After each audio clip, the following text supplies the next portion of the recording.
This is the homework helper for Chapter 5, Section 2 in the 7th grade workbook, Interpreting Graphs. Let's go and take a look at question number 1. Question 2 is the same idea. They're going to give you a prompt, and you're supposed to match the prompt up with the graph that would then match the prompt. So it says the gas tank in Karen's car was full. Karen drove the car until only 1/4 of the tank was full. She filled up the tank again and drove the car until 1/4 of the tank was full. Which graph best shows the story? Circle the letter of your answer. Now, all three of the graphs here that you have choices of are comparing time and gas in the tank. So it says initially the gas tank was full, and then she's going to drive it all the way down to only being 1/4 full. So what we need to see in the graph initially is going to be a decrease because time is happening, but there's less and less gas in the tank as that time happens. Well, as you can see looking at A is quite the opposite. It's showing you as time's happening, there's actually going to be more gas in the tank. So that means choice A is out. So now we have B and C left to choose from. Now both of those show the same thing here, is that time happens until we get down to a point where we now know, based on the prompt, that there's only 1/4 of a tank. Okay, so now what it says here is that she's going to fill up the tank again, and then she's going to drive it again until it's 1/4 full. So if we take a look at this scenario here now, we need to see a rebound back up to the top of the graph, which both of these seem to show. And then she's going to drive it all the way back down to 1/4 of a tank.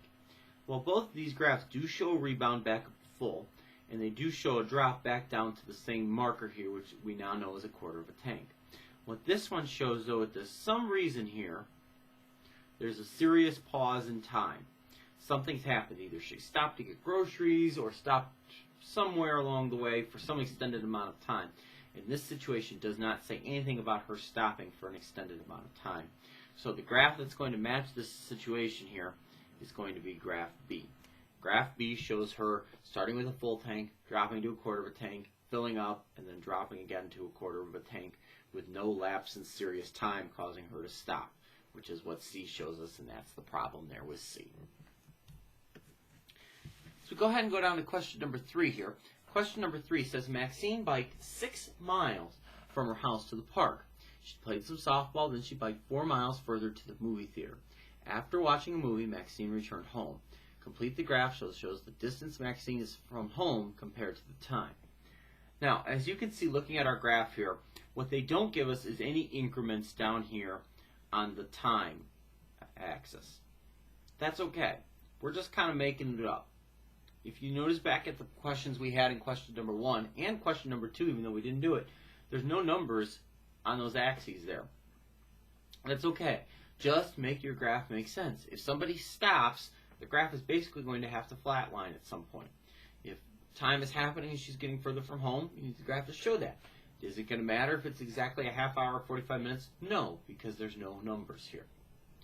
So, starts off, this is going to be her house. Because as you can see, the graph is asking us to look at the distance she is from home. So it starts off and she bikes 6 miles away from house. So we're going to show time happening, and she's going to end up, when she's done at that time happening, she's going to be 6 miles away from home. Alright, now she's going to stop there for some amount of time and play softball. We don't know how long, but again, her distance isn't going to be changing from home. So we're going to show the graph being flat there because she's always at that time 6 miles away from the house. Then she's going to go 4 miles further away from the house to the movie theater.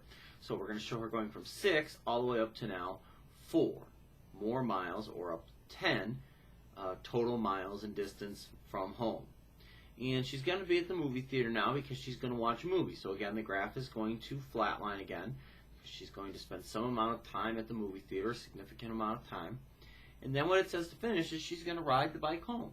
So we're going to show the graph bring her all the way back to 0, because remember, this bottom marker here is how far she is away from home. And so that's the graph, total graph there. Again, no time increments necessary, but it does show her going 6 miles away from the house, then 4 more miles away from the house, and then all the way back home.